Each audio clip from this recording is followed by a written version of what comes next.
Oh, what's going on, Snaps, and a late night post-game live session here on YouTube. Thanks for everyone for joining us right now. Make sure you leave your comments as LSU just got throttled in the second half, FSU 45-24. And I had to bring on a couple co-hosts tonight. T-Bob is pray for T-Bob after that rough one tonight for his Tigers. Roddy Jones, former Georgia Tech running back. Now works for the ESPN ACC network. And then the face of the SEC network, Peter Burns, who, man, it was a rough night for us SEC guys, PB. But we have to give Roddy the first go here because they put the ass whooping on the SEC. Last night, North Carolina taking care of USC. And then tonight, LSU, who is a lot of people's favorites to repeat heading to Atlanta.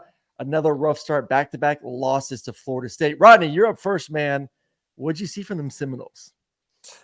Complete and total domination, to be honest with you.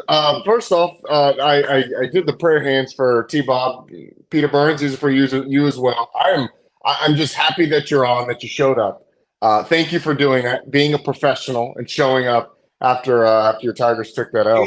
Honestly, I would just real quick. I'm glad that they invited you on and nobody else because you're like the nicest human being. Like that is like the easiest amount of. We could have brought Cannell on. We could have brought Danny on. Yeah. EJ Manuel. EJ's nice too, but Cannell would have just he would have gone crazy. Notes is like trash talking. So the fact of you doing that, I know like, and I'm here to eat the crow, baby. Like it is. Yeah. That was an ass whooping. That's exactly what it was.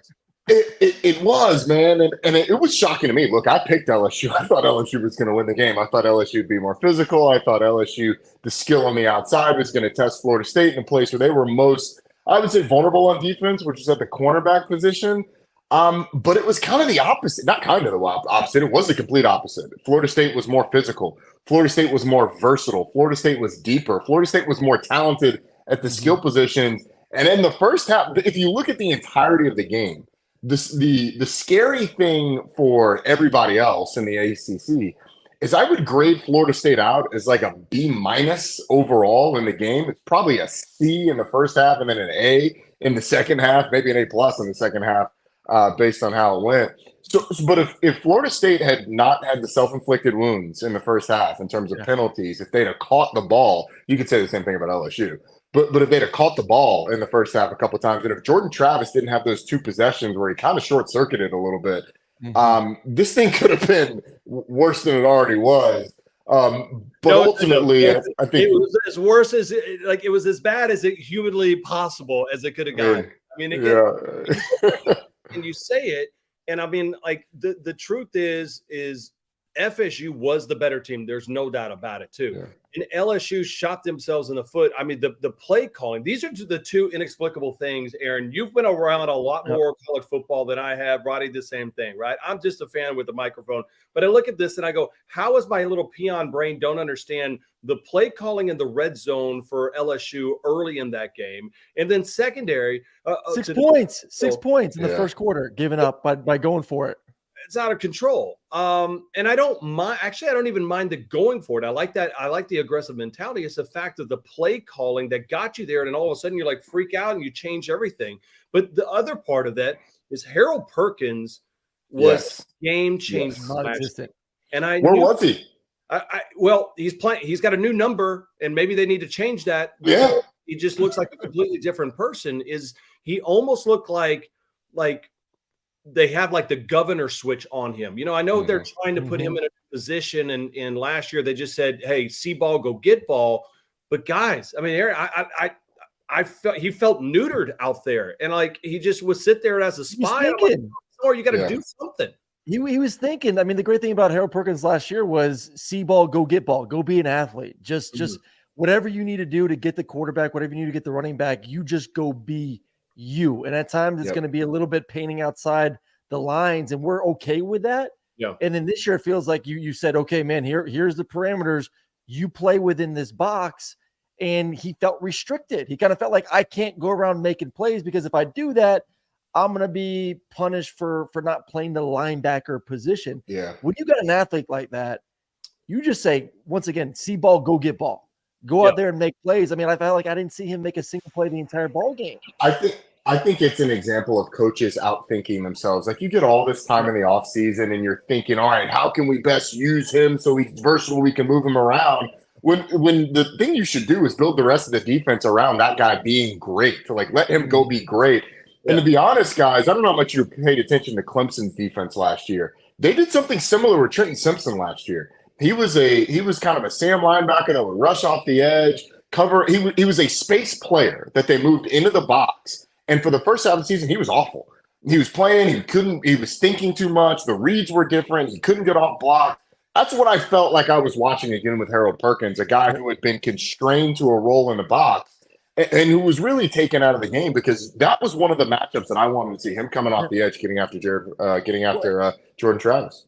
Yeah, and Blake Walter said in the chat, same thing the Cowboys did with Micah. Micah Parsons, yeah. He's a linebacker. You put a defense end position, and you just let him go out there and be an athlete, and he just dominates the NFL level. That's who Harold Perkins is. So put him in a position where he doesn't have to think and just let him go play. So, but even at the end of the day, real quick, Aaron, even at the end of the day, let's say Harold Perkins makes a couple of plays in this game. Let's say Mason Smith plays in that game. It doesn't overshadow the fact that the defensive backs for LSU, which were already going to be a big concern coming in, were just picked on, right? Like anytime Jordan Travis saw that 4 had 22 on him, it was like, well, okay, I'm just going to throw it to you. And Keon was just going to go put up like Madden, PlayStation numbers. And look, Deuce Chestnut's a Syracuse transfer, so they knew all about Deuce Chestnut. Deuce Chestnut is a good corner. He was not the best corner on that Syracuse team. Garrett Williams was. He was a third-round pick of, I think, the Green Bay Packers. He was an NFL draft pick last year. And Deuce Chestnut is a smaller guy that kind of has to play in a savvy way, and that'll work against a lot of receivers. It's not going to work against Keon Coleman, who is absolutely fantastic. No, he was. Man, the portal was good to both these teams, but even better to FSU in that offense. PB, I want to ask you this. Yeah. Was it more about FSU being that good? Because I'm bullish on FSU, man. Like, that's my team to win the ACC, and I thought they were going to be held out of the playoffs because I thought LSU was going to win tonight. And the fact they got through this the way they did, I'm like, man, not only do I think they're going to win the ACC, now it's legitimate. Even if you do lose in Death Valley, you can get a rematch and still make it to one of the Final Four teams in the country, especially with a resume builder like this. But was it FSU being that good, or LSU maybe not being as good as we thought they could be this year? Yeah, I mean, I go back and look at it. I mean, this 17-17, right? Then LSU has an opportunity, or I can't remember, right before half or right after half, where Lacey drops a big pass. Yeah, it was right after half. Yep. And and that would have been. I mean, they had a great drive going. I'm thinking, all right, that's a momentum changer. Then even when FSU scores the next drive, all of a sudden Thomas drops a pass that's wide open as well too. And I'm like, that was kind of, to me, those turning points where it's like FSU receivers were making those snags where LSU had the drops. And so like athlete to athlete, they didn't look much different, right? Like it just looked like there were athletes all over on the field today. I thought LSU's defensive line looked pretty damn good. The cornerbacks definitely they did not. But when it came down to it, I'm like, it was gut punch time, and Jordan Travis was the man. And I'll give a ton of credit for Mike Norvell. I thought one of the reasons why LSU would win this game is because I thought Brian Kelly was finally the grown up in the room there in Baton Rouge. And so he had all of those guys like wired in the way Ogeron didn't have them, the way that Les Miles didn't have them. And it was Norvell and that play calling, and for those guys to bend but don't break early, that was a damn game right there. Yeah. Well, and listen, and I thought, Roddy, you brought this up too. There was a moment in the second quarter with Jordan Travis where he seemed to get a little bit of the mentality of, I need to create some sort of explosive play. And he started to get a little bit reckless with the football, had the interception, then that sort of jump pass that should have been an interception. LSU should have had the ball in like inside the 15-yard line with opportunity to put more points on the board. Very fortunate there for him. But you take away those two possessions, and I was impressed, man, his ability to extend plays, the accuracy down the field. Obviously, it helps when you have 2-3 guys that are going to be drafted in the first 2-3 rounds in the NFL draft to throw to. But is this the missing piece? Because we saw him do this last year at the end of the season, but the excuse was for people that aren't FSU fans, he did it against bad teams. He didn't do it against good defenses. He did it against a good defense today. I know there's some question marks in the secondary, but still a good defense for LSU. Does this now give FSU fans the thought of, okay, we do have a quarterback that can take us and could go into Death Valley in a few weeks and beat Clemson? Yeah, I absolutely think so. The maturity that Jordan Travis has shown in his career, the fact that he's gotten significantly better in each offseason, and I think you saw that today, his ability to rebound. This dude's been through so much. Those 2 throws did not faze him at all. And then he comes back and he's able to perform. So that is going to be a difference. The difference for FSU this year, though, is that they are going to be an offense that is so hard to prepare for because of the personnel groupings. I thought that we'd see a lot more of that 2-back stuff in the first half, but no, it was 2 tight ends that they went with for the vast majority of the first half, with a kid that transferred from Shorter and Jaheim Bell. So, I had no idea that the second tight end, the other tight end, was going to play. But the fact that didn't work, so they're like, okay, well, we'll try some 11 personnel, and then we'll eventually settle into 21, 2 backs, 1 tight end to sort of get that run game going. That's what's going to make Florida State so difficult this year. It's not the fact that Jordan Travis is playing that much better, because he is going to play better. Yep. But it's the fact that offense is going to be so hard to prepare for, and honestly so multiple, that it doesn't matter what you stop, they're going to have a counter to it. And that offensive line was pretty physical too. That second half, they changed gears, and that was just a different look that LSU wasn't ready for. And then, I mean, again, and I understand it, the idea that halftime adjustments are like the most overblown thing that fans think of. But at some point, some coordinator over there was like, okay, there's 3 or 4 mismatches that we have, or looks that we have. And Roddy, they took full advantage of it, and LSU couldn't make those adjustments. And again, I know LSU fans are going to bitch and moan that Harold Perkins, wasn't a game changer, but I still don't place it on that whole deal. I mean, they just flat out got whooped, and that's another thing too. Late into that game, there was a little bit of quit in LSU, right? Yeah. And it started getting run over. There were a couple of times that the FSU started lowering the boom, and LSU just they took it like a little BITCH. No, they were just like, whatever, we give up. And that's not the sign you want early in the season. No, but it's also the product, and I think we'll see more and more of that in a transfer portal world, whereas you have guys that'll be like, hey, man, I'm here, I'm on this team, but I wasn't a diehard FSU fan, or I'm not a diehard LSU fan since the time I was 7, and I'm going to battle everything. Like to me, you might see a little bit more of that this year for some of these transfer-laden teams. Yep. or heavy teams. But again, and good for FSU for doing it, man, because Roddy, that wasn't just a win against LSU. How much do I talk my shit about what's going on with SEC versus ACC and whatnot? And they need to have that, right? I mean, this conference needs to have somebody to be able to punch somebody else in the nose, and they just absolutely delivered a knockout blow today. Well, they need someone. I'll pass this to Roddy too. They need someone other than Clemson as well. Yeah, because exactly. I think that's the biggest thing. Like, can you get the second one? Can you get the Batman or the Robin to the Batman? And obviously the SEC has had that because Alabama's had their run. LSU has sprinkled a couple national championships along the way. Now Georgia's kind of had their opportunity to win a couple national championships, but it's been Clemson essentially owning the ACC and kind of been in the one team that everyone says if the ACC is going to have a chance, we're going to put it on the Tigers. Then all of a sudden heading into this season, it's like, okay, yeah, it could be Clemson, but it could also be FSU too. And I think that, to me, should give the conference more excitement, because it's now you have 2 chances, not just one, but 2 legitimate teams that can make a run for national championship. So where do you feel? I know we got to wait till, and we'll preview Clemson real quick versus Duke after this, but where do you view that hierarchy before the season or before this game, and where do you view it now, Rodney, of FSU and Clemson? So I think it's Clemson was number 1 clearly to me, and then Florida State was a clear 2, and then there was kind of the shuffle after. Now I am doubting myself. Like, I got to see Clemson tomorrow. They have to convince me that they're better than this Florida State team. And in terms of the perception of the league, of the ACC, there's been a lot of negativity around the ACC, mostly through conference realignment, but a lot of it play on the field over the course of the last few years. So I think this weekend was huge. Like, the North Carolina-South Carolina game felt very much like a game that the ACC has lost in the past, where a team that's going to go on to have a really good season in the ACC loses to a team that's going to end up somewhere in the middle of the pack in the SEC. Never a good look. Well, North Carolina goes out there and handles South Carolina in a game where you walk away and you're like, all right, I know clearly who the better team is. Yeah. And then at the top of the leagues, the ACC also wasn't able to get over those. Think back a couple of years ago when Clemson and DJ Uiagalelei, first season as a full-time starter, loses to Georgia early on. Georgia goes on to win the national championship. And Clemson, the whole year, we're having to justify what's going on by saying, well, they played Georgia close and nobody else has.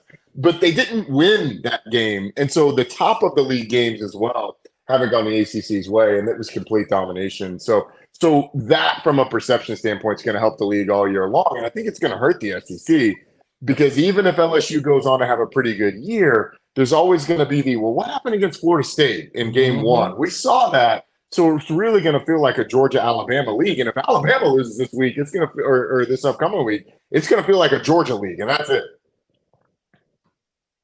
Yeah. So I want to get one more comment from PB real quick on LSU and on kind of what we need to wrap it up. But for me, when I look at LSU to the other side of the ball here and talk about what needs to improve, and this is something I kind of hit a little bit with T-Bob early on the week, it was, can you find a running game that's not just Jaden? I mean, he can't feel like he has to take over the entire football game, throwing it and running it. Like, you're deep at running back. Maybe you don't have a true legit number one guy back there right now, but there needs to be some pressure taken off him going forward. And we didn't see that tonight. It was kind of like, Jaden, go be Superman. You got to run the ball and you got to throw it, and you have to be effective doing both of them at a high level if you want this offense to move down the field. So that's kind of my one area of concern for LSU going forward.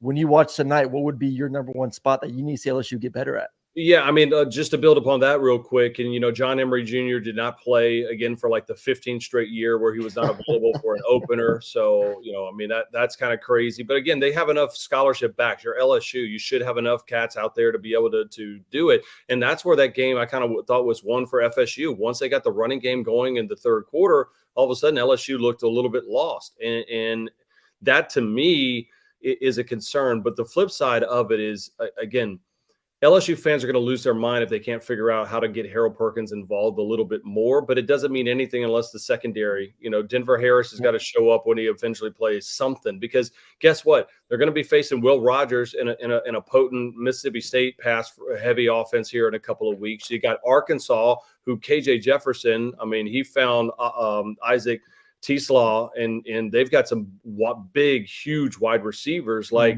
I look at things because of the way it transpired there at Camping World Stadium today, completely through a different prism. Like, that was not just a, hey, you lose. That is, there are some serious deficiencies. Like, that's not a Band-Aid. That's a head wound that LSU has right now. And I don't know how you adjust that quickly to be a contender in the SEC when you're that deficient in one secondary. And you're in the toughest division in all of college football. That's the scary thing too. You're already now starting behind the eight ball. You got to go to Tuscaloosa. You got to play Ole Miss, who a lot of these teams played scrub teams, but like A&M looks like they have an offense. Ole Miss is going to have an offense. Like, you're going to have to play games where you're going to have to score 40 or 50 points.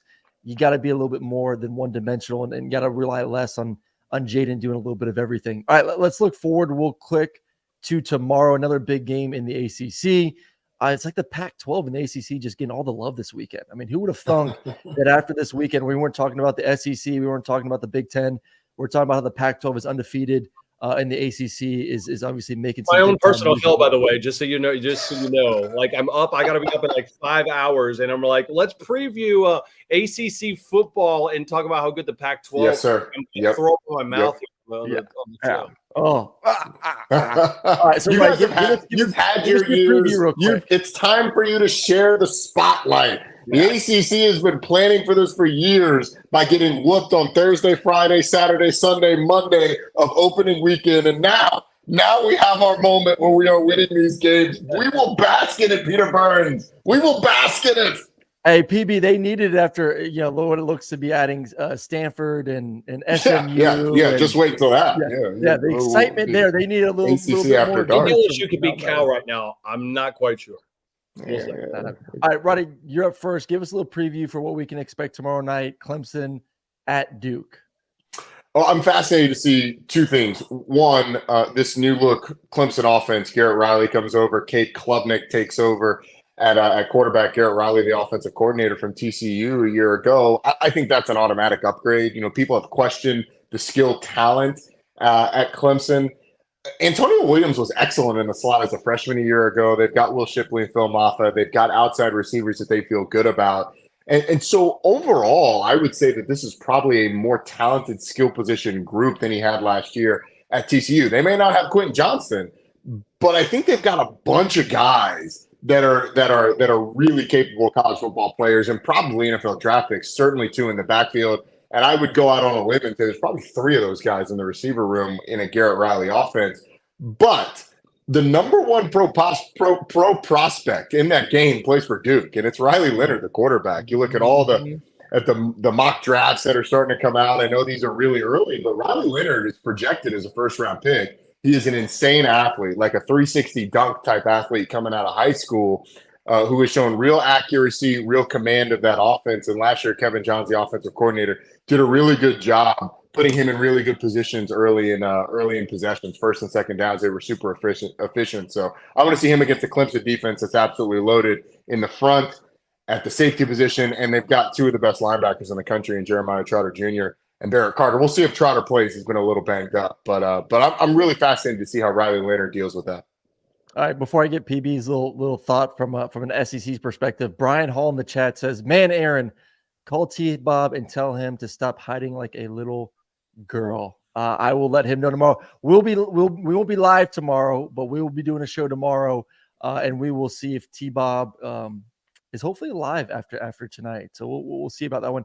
PB, your initial thoughts for tomorrow, kind of as we wrap this amazing weekend of football up with this game. Does Duke have any chance in your mind to take down the big bad Clemson Tigers? Yeah, I hope it's 2-0. Duke wins. That's it. It's just a safety, and we look at that, and it's just like it was the world's. Remember that the Frank Beamer meme where it's like a 0-0, oh, yeah. and he's like, yeah. It's hung in the Louvre, so I hear. I love it. So the only thing I will say this. The only thing worse than happened this weekend to LSU was my boy, and our favorite, Tom Luganbill, saying that Deion Sanders had the worst roster in all of college football. So that did not age well. I love Luke. That did not age well. I didn't go big or go. Yeah. He went big. He went big. I'm sure. I didn't see many messages from Tom on social this weekend. Did he go dark on us? No, he was good. I think he's fine. Yeah, Luke's got tough skin. He's on the call tomorrow for Duke Clemson, so he's in prep mode all weekend long. No, he ate crow. Like he's good. Like that's the whole deal. Like man, it's fun as hell. Like I know Roddy, like all of us, like we talk our trash, but man, life is hard. We got a lot of real stuff happening in the world, and I'm like, I love the fact that people in my mentions giving me hell, and vice versa. Like that's what makes college football the best sport ever. That people are gonna watch us in the middle of the night and comment and talking trash to us. Like hell yeah, I love it. God, I'm hoping Duke wins tomorrow because I have Clemson fans on my ass this entire offseason because I've been dogging them, saying that I think Cade is good, but I don't believe in him just yet. I do think you're not a believer. And they are just ripping me. So I think I'm going to be honest with you, Aaron. I think Clemson lights it up tomorrow. Lights it. The Duke defense was not very good last year. They did not make any significant improvements from a personnel standpoint. So an incremental improvement, and they are still slightly below average. Clemson, this is the worst two Clemson offenses that we've seen since 2010 and 2011, and they won 10 games the past 2 years. So imagine what they're going to do with Garrett Riley. And Roddy, this is what I want to see, right? Because Aaron's just been crapping all over Clemson all season long. What I want them to win and win big, and Dabo go full Deion Sanders on Aaron Murray. It'd be like, huh? I can't. You've been talking about this. No-win. This is a no-win situation for Clemson tomorrow night because if you win big, it's Duke. Who gives a shit? Like you were. Duke won 9 games last year. I know, but there's still the perception it's Duke and you're Clemson and you have significantly more talent on your roster, regardless of what Duke did last year. The talent difference is incredible. If it's close and it's like, what the hell? How did you have a close game with Duke? Like tomorrow is a no-win situation at all. Yeah. I think the only winner will be if Cade does show massive improvements throwing the football and the offense finds some weapons on the outside, which to me, that's the biggest difference from last year's. Where's those first-round talent on the receiving position? I feel like that has been non-existent for a couple of years for the Clemson Tigers. Last one for both of you before we go night here.